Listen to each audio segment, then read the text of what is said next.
5 menit lebih. 5 menit lebih Iya, itu. diam di situ. Diam di situ. Nah, waktu sebelum itu saya mau maju nggak bisa mas, karena separuh dari kabin saya tepat di belakang bus itu 106 juta. 106 juta. Ya, Oke. gitu. Saya belum bisa kerja. Berarti Nggak ada nggak ada pendapatan pemasukan sama sekali. sama sekali. Masalah ini cepat diselesaikan.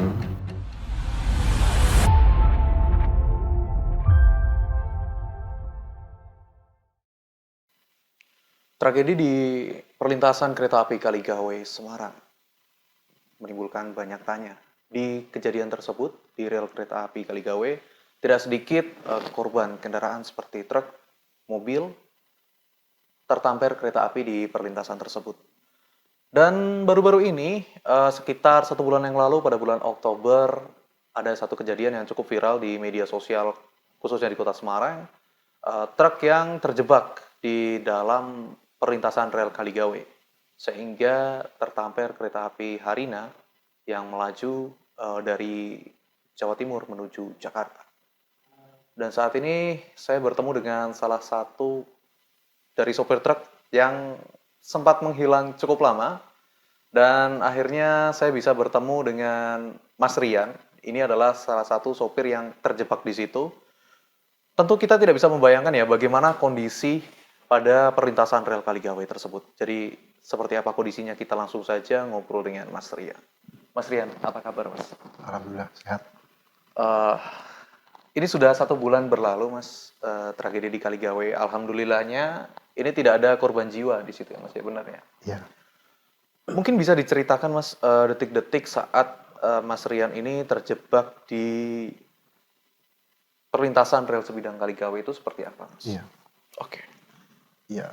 Jadi waktu itu kondisi lalu lintas macet, sangat padat, sehingga kan jalan merayap ya mas. Itu udah jauh dari saya, itu kena macet dari jembatan itu nyampe tengah-tengah rel itu jalan merayap. Nah waktu saya masuk itu belum ada palang bunyi Kereta api itu ya? kereta api mau melintas, dan itu pun juga banyak kendaraan, bukan cuman kendaraan saya, ada Distrang, terus ada mobil kecil beberapa itu, terus depan saya juga ada trailer, ada mobil kijang itu yang kelihatan di video itu. Oke. Jadi setelah saya di tengah-tengah, tiba-tiba bunyi palang kereta itu, kan panik. Terus ada yang menolong, suruh maju dari jauh, dimajuin semua kendaraan yang dulu yang jaraknya 1 meter dideketin lagi 15 cm 20 cm. Kalau di lajur saya sebelah kanan itu sama sekali nggak bisa gerak mas. Oke. Nggak bisa gerak sama sekali, mau mundur nggak bisa, maju juga nggak bisa. Terus di samping saya ada bis tran sama mobil kecil 2, itu bisa maju. Kalau yang mobil kecil itu, kalau menurut saksi yang nolong saya itu, yang saya kira itu petugas penjaga palang, tapi ternyata bukan, itu relawan. Itu dinaikin ke trotoar. Terus bisnya bisa maju, karena di depan saya nggak bisa gerak, saya geser ke kiri mas, ambil lajur kiri. Ambil lajur kiri di sebelah, di belakang mobil bus tran itu, udah cuma nyampe situ aja. Pada saat itu kondisi sekitar pukul berapa Mas? Dan kalau nggak salah itu hujan ya Mas? Itu sangat hujan, sangat lebat ya mas ya. Oke. Itu sekitar pukul jam 3 lebih. Jam 3 lebih dari Jam 3 sekitar. lebih. Dan saat itu sebenarnya kendaraan kan benar-benar padat merayap ya Mas? Padat merayap. Dari kendaraan Masnya ini menggunakan truk gandeng atau enggak? Ya, trailer. Trailer ya? Trailer. Trailer. Sehingga memang posisinya nggak bisa maju dan nggak bisa mundur. Nggak bisa. Nah, pada saat itu gini Mas, ketika jam itu padat, harusnya kan situ kan penuh kan? Ya, penuh. Masnya nggak mencoba untuk berhenti dulu di palang pintu setelah ada space untuk truknya Mas untuk maju ke sana untuk mengisi Ya, truk itu, tapi memilih untuk perlahan-lahan maju itu mungkin ada alasannya gitu. jadi gini Mas, Hmm. sebelum jauh sebelum saya nyampe depan palang, Hmm. itu palangnya nutup karena ada kereta lewat. Oh, berarti sudah lewat ya kereta itu Ya, ya? saya nggak tahu itu kereta dari mana karena nggak kelihatan, Betul, saya betul, masih betul, betul. jauh. Oke. Lah begitu kereta itu selesai lewat, palangnya buka. Di samping saya, depan saya pada jalan semua, maju semua. Saya ikut maju Mas. Saya ikut maju, Oke, jalan oke. merayap. Cuman di tengah-tengah itu ada kereta lagi yang mau melintas. Jarak dari kereta pertama yang Mas lihat sampai kereta kedua yang akan melintas itu kira-kira berapa menit, Mas? Kalau yang pertama itu saya tidak melihat. Oh, tidak melihat ya. Saya cuma mendengarkan dari saksi Itu jaraknya mata. kira-kira berapa? Berapa lama? Ya mungkin lama ya Mas, karena Oh, cukup lama ya. saya di sebelum palang bunyi aja, saya berhenti di rel itu lama juga. Oke, Ada 5 oke. menit lebih, hampir 10 menit lah, baru bunyi palang kereta. Dan setelah Masnya maju itu kan terjebak di situ ya, Mas. Ya, Nah, terjebak. mungkin yang bisa dijelaskan itu saya sempat nerima video itu Masnya terjebak di situ sebelum adanya palang ditutup. Iya, benar. Masnya itu berhenti di situ, itu kira-kira berapa menit, Mas? 5 menit lebih. Hampir Lebih. 5 menit lebih terdiam di Bukan hampir, perlintasan. lebih 5 menit lebih. 5 menit lebih Iya, itu, diam di situ. diam di situ. Nah, karena macetnya itu depan itu kan ada proyek jalan tol. Ya bawahnya itu waktu itu banjir. Banjir nggak tahu banjirnya di situ apa dari Sayung, saya juga nggak tahu. Cuman yang bikin macet kayaknya itu Jadi memang benar kondisi arus lalu lintas padat padat. dan sempat terjebak di dalam rel kereta api Ya, tersebut sekitar 5 menit lebih. 5 menit lebih Setelah itu baru palang pintu menutup. menutup. Benar. Nah, ini menarik. Ketika palang pintu itu menutup, dari petugas penjaga rel kereta, kira-kira ada upaya nggak untuk membantu melerai kemacetan atau mungkin mengevakuasi untuk truknya diputarkan ke sebelah kanan gitu dulu Ya, atau gimana? Apa memang nggak bisa untuk putar balik gitu? kalau untuk putar balik itu Sangat nggak bisa ya, karena nggak bisa karena emang padat. Terus kalau soal penjaga palang itu yang saya ingat, dia itu cuman dari pintu pos. Dia bilang, mas maju, keretanya dari arah Tawang ya. iya betul. Dari arah Tawang mas. Gitu. Terus yang saya kira penjaga posnya itu, petugasnya itu, ternyata itu relawan. Itu Semua relawan yang Pak Subhan itu ya, yang ya beberapa Pak kali. Subhan yang itu. Oke. Jadi Pak Subhan ini sebelumnya sudah kami temui juga Ya, dan mengatakan hampir sama untuk kronologinya. ya. Dan pada saat itu Pak Subhan kalau nggak salah meminta untuk Mas Rian itu untuk keluar dari Truk, kabin. kabin truk, ya. Saat di dalam kabin itu Mas Rian masih usahakah untuk memajukan truk atau gimana Mas? Masih mas, karena itu pokoknya begitu palang bunyi, di samping kiri saya bisa gerak, saya langsung geser kiri mas. Geser kiri berupaya supaya gimana caranya ini truk nggak tabrak gitu. Tapi ternyata udah mentok di situ, udah mentok, nggak bisa maju lagi karena kalau yang video viral itu kan yang video dari dalam bis, dalam bis. Ternyata bis itu nurunin penumpang. Begitu penumpangnya turun, bisnya bisa maju dikit, cuman dikit. Waktu sebelum itu saya mau maju nggak bisa mas, karena separuh dari kabin saya tepat di belakang bis itu nggak bisa. Terus belakangnya juga ada ada mobil kijang, kalau saya maju lagi juga kena mobil itu. Jadi udah mentok di situ, nggak bisa maju lagi. Tentu ini jadi pilihan sulit ya Mas ya. Ya, pilihan sulit. Dan pada saat itu jarak dari Mas Rian ini turun dari apa namanya kabin truk itu Terus kemudian ada tabrakan itu serang berapa detik? Itu dikit banget mas, Dikit banget ya. dikit Tipis banget, berarti, Mas. bukan hitungan menit lagi ya, cuman berapa detik. Karena yang saya ingat sekali, saya turun itu tepat bareng sama penumpang bis itu. Kita lihat aja video yang viral itu yang dari penumpang bis, begitu dia turun, lihat ke kabin truk saya, itu langsung jeder mas. Itu kan cuma berapa detik itu. Oke. Artinya kalau saya terlambat lari berapa detik aja, udah saya ikut mobil itu. Dan setelah kejadian ini mungkin kita banyak yang bertanya. Pada saat itu kondisi Mas Rian bagaimana?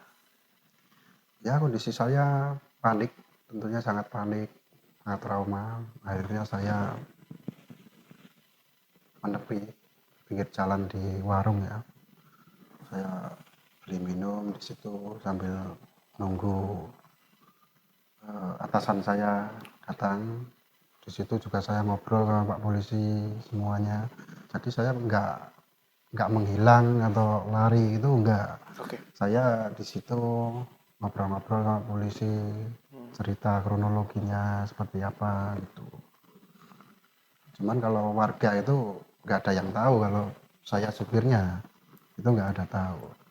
Karena saya ketemu atasan saya di seberang kereta. Kalau mobilnya kan di seberangnya lah. Itu kondisi arus lalu lintas di situ pada setelah tabrakan macet Macet parah total, ya, total parah, ya. macet total. Kondisi lumpuh di situ ya, Mas. Lumpuh dari kejadian nyampe sekitar jam 9 lah evakuasi mobilnya itu Oke. baru bisa jalan. Oke. Mungkin gini, kita agak flashback ke belakangnya. Mas Rian ini sudah melewati lintasan Kaligawe di kondisi itu berapa kali, Mas? Ya banyak mas, Banyak ya. banyak, Dan bukan yang pertama kali kan? bukan banyak. Kondisi di situ, apakah memang seperti itu setiap ada kereta api kondisinya memang padat, walaupun gak ada kereta api tetap padat atau gimana mas? Kondisi arus lalu lintas di sana sehari-hari ini? Kalau kondisi lalu lintas sih biasanya lancar biasa, ya nggak begitu lancar banget, meskipun merayap, cuman nggak separah Yang kemarin ya? yang kemarin. Kalau kemarin itu benar-benar parah karena mungkin depan kan banjir, nggak bisa jalan ya, jadi terjadi ini insiden ini. Oke.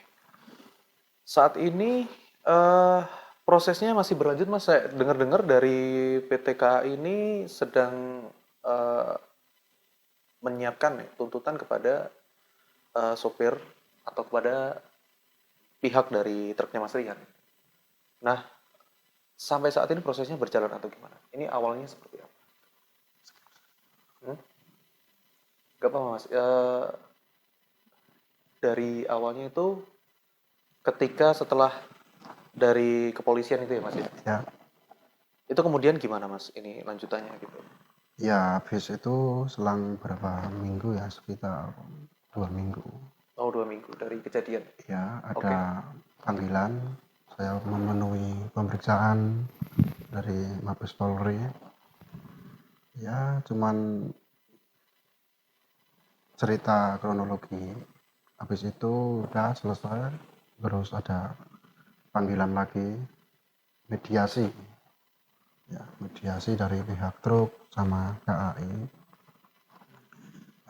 KAI-nya itu cuman bilang kalau kerugian kita dari KAI itu sekian berapa ya, 106 juta atau 106 juta. ya Oke. gitu. Itu pada pertemuan pertama pak.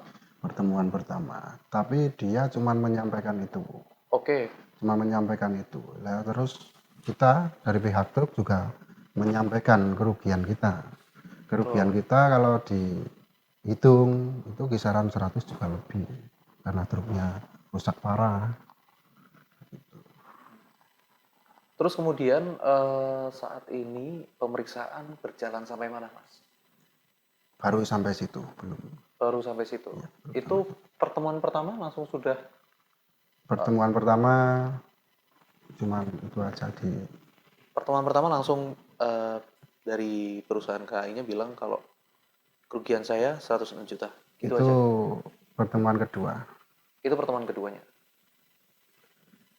Iya, saya memenuhi panggilan yang kedua itu. Oh, berarti Kalau ada kalau pertemuan dari KAI sama pihak truk itu baru satu sekali. baru satu kali Iya, dan di pertemuan kedua setelah pemeriksaan ya, Mas. iya, setelah pemeriksaan. Sampai saat ini sebelumnya Masnya di statusnya masih saksi, Mas. Masih saksi Kalau itu. untuk saat ini Belum tahu juga ya, belum tahu juga belum ya. tahu. Ini menarik nih. Jadi sebelumnya diminta sekitar 106 6 juta. dan dari pihak perusahaan hingga saat ini responnya masih seperti apa, Mas? Dari pihak perusahaan juga responnya gini Mas, karena mereka itu begitu ketemu mediasi, dia cuma langsung bilang kerugian kita segini segini segini. Lah otomatis dari perusahaan saya kan juga punya kerugian Mas. Itu banyak tuh. Karena kabinnya itu rusak parah, sama buntutnya juga itu rusak parah.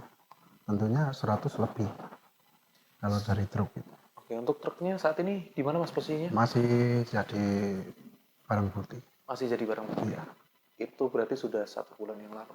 ya 1 bulan yang lalu. 1 bulan ini pertanyaan yang maaf ya, Iya, 1 bulan ini Masnya berarti nggak kerja, nggak kerja nganggur Mas. nganggur di rumah. Iya, di rumah. Kondisi perekonomian gitu terus gimana Mas? Ya, nggak bisa apa-apa Mas, karena biasanya bekerja pakai mobil itu, sekarang mobil itu rusak, belum bisa diambil, saya belum bisa bekerja. Nggak Berarti nggak ada ada pendapatan kemasukan sama sekali. sama sekali. Sementara di rumahnya ini ada tanggungan anak berapa Mas? Ya, ada anak, ada istri. Itu untuk mencukupi kebutuhan sehari-hari gimana itu Mas? Ya, nggak bisa Mas. Nggak bisa ya? Nggak bisa, karena nggak kerja kan. Oke, berarti ini Nggak bisa. dalam 1 bulan ini menjadi 1 bulan yang sulit untuk Mas Sulit, Rian. sulit sekali. Karena yang biasanya lancar bekerja, kalau sekarang berhenti, nggak ada kerjaan sama sekali. Jadi masih harus menanggung keluarga Ya, dan nilai yang cukup fantastis ya, 106 juta dari kerugian kereta api dan juga ratusan juta juga untuk reparasi truk, truk. truknya. Dan masih belum bisa kerja sampai kapan ya Mas? Iya, belum tahu sih ini Belum tahu juga. prosesnya belum selesai ya. Jadi otomatis saya juga belum bisa bekerja. Sudah ada obrolan dari pihak kepolisian Mas kira-kira eh, kalau tidak membayar sekian atau tuntutan tadi itu kira-kira apa yang terjadi gitu? Belum ada. Belum ada juga ya. Harapannya Mas dari kejadian seperti ini itu seperti apa? Keinginan Mas Rian sendiri. Ya, keinginan saya sih masalah ini cepat diselesaikan secara damai ya. Jadi saya bisa beraktivitas lagi, bisa menghidupi keluarga lagi. Oke. Sebenarnya cukup simpel untuk permintaan dari Mas Rian ini agar masalahnya bisa cepat teratasi supaya dari pihaknya Mas Rian juga tidak membayar denda ya Mas ya, harapannya Ya, seperti itu ya, tidak bayar denda kepada perusahaan kereta api karena di situ adalah sebuah insiden di mana ketika Mas Rian ini maju di kawasan Kaligawe, dia terjepit di situ, tidak bisa maju, tidak bisa mundur, juga tidak bisa berbelok karena kondisi yang padat arus lalu lintasnya. Dan di Kaligawe ini juga nggak sedikit kejadian truk yang tertampar kereta api, mungkin ada hal yang perlu dievaluasi mulai dari arus lalu lintas ataupun perlintasan kereta api. Ya semoga dari tayangan ini kita bisa mengambil sisi positifnya dan sampai jumpa di liputan selanjutnya. Download Tribun X sekarang, menghadirkan lokal menjadi Indonesia.